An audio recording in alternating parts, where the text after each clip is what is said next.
This week I've been in the new Audi SQ7 TFSI, and it competes against other large performance SUVs like the BMW X5 M60i and the Range Rover Sport P530.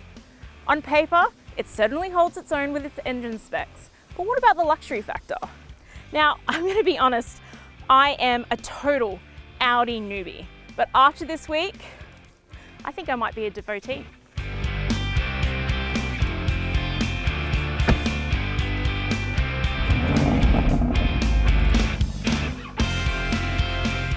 The SQ7 is a performance SUV, and that means that you are paying for some heavy-hitting engine specs. So expect to pay around $165,000 before any on-road costs or optional packages. That still places it under the nearest competitor, so it's not too outrageous. Our model has been finished in Matador Red, and I was pleased to see that all paintwork color options are included in the base price. Our model does have the sensory package outfitted though, and that adds $13,300 to the price tag. You do get some pretty good features with it though, like an extended leather dashboard, a synthetic suede headliner, an advanced 3D Bang & Olufsen sound system with 23 speakers, an air quality system, a front seat massage and ventilation function, and heated rear outboard seats. Despite this being a well-specified model, I do feel that at this grade level, you should have a few more amenities, but I will go into that later in the video. The full specs are in my written review at carsguide.com.au if you want more info. This cockpit is beautiful to be in and spacious too. I have plenty of room up front with legroom and headroom. I also really like how everything's well proportioned and within easy reach for the driver. The seats are really comfortable and the Valcona leather is beautiful to touch, and I love the diamond quilting effect on it as well. It adds a nice design feature. But the luxe factors are really cool too. With the heated and ventilated seats, the massage function on these seats is really good. I love the chunky gear shifter. I feel like it's a solid choice considering what's under the hood. I think the stalks are a little bit too slim for my liking, but overall, there's a real sense of quality with the build in here. The charging options up front are really good, with 2 USB-C ports, a 12-volt port, and a wireless charging pad to choose from. Despite the dimensions of this car being really large, I mean it's almost the same length as a Kia Carnival, the storage options aren't awesome. And that does make me feel like this is more well suited to an older family. The tech is high-end, but pretty easy to use once you get used to the Audi systems. I do like that these dual 12.3-inch touchscreens look really nice, but they do get smudgy quite quickly with fingerprints. They also have a haptic feedback, which basically just means that they vibrate when you touch them. It was easy to connect to the wireless Apple CarPlay, but it also has wide Android Auto for those users too.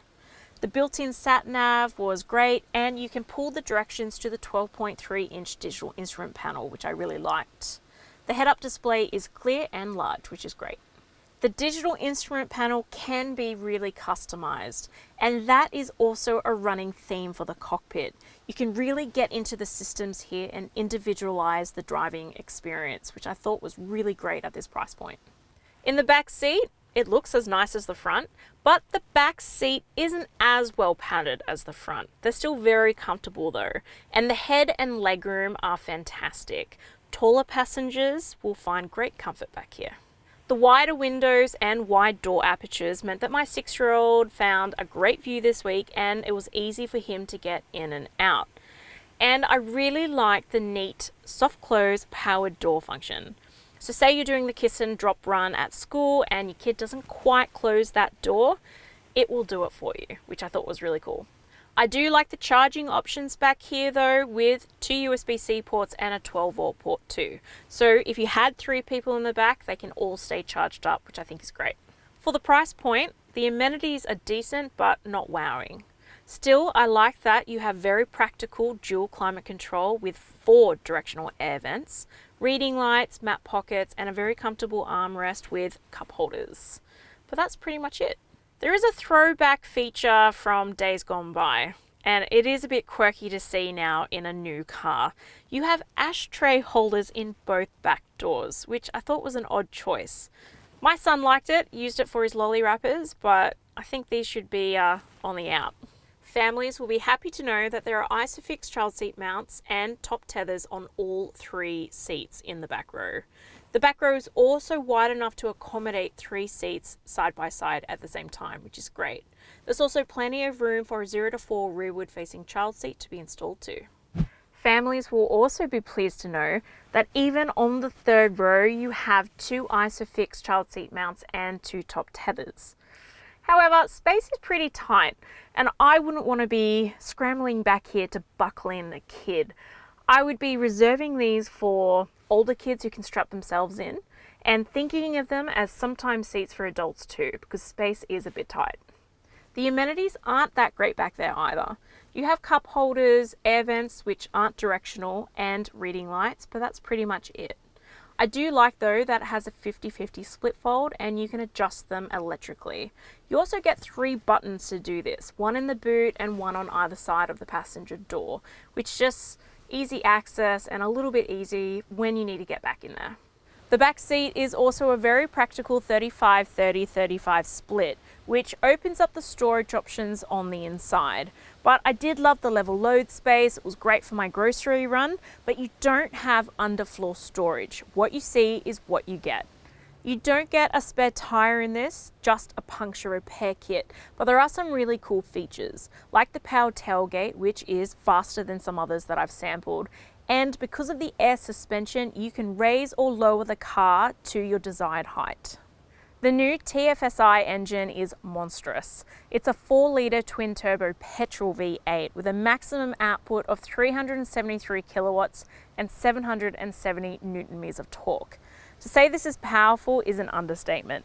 This is the sort of car that would be at home on the Autobahn. This of course replaces the SQ7's iconic diesel V8 engine. The old TDI unit did have 53 kilowatts less power, but 130 newton meters more torque.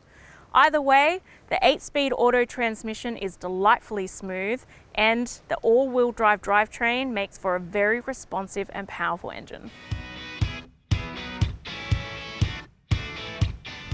I have loved driving this with a capital L. Honestly, it's so much fun. And even when you turn on the engine, it rumbles and growls at you.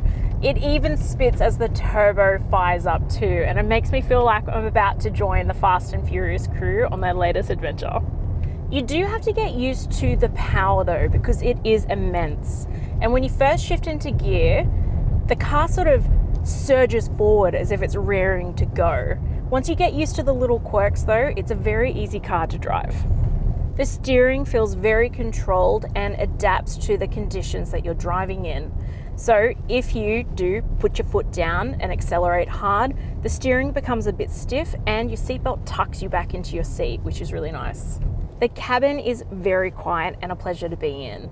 And even when you hit higher speeds, you don't get any shuddering or vibration through the steering wheel or seats. And the ride comfort is fantastic. This has adaptive air suspension, which means that even when you're on a rough road or uneven surface, you're not going to feel it. This is a big car, but you don't really feel those dimensions or the 12.4 meter turning circle when you park it. It's not a cumbersome car to maneuver. And the very crisp 360 degree view dynamic camera is fantastic. Honestly, so easy to park.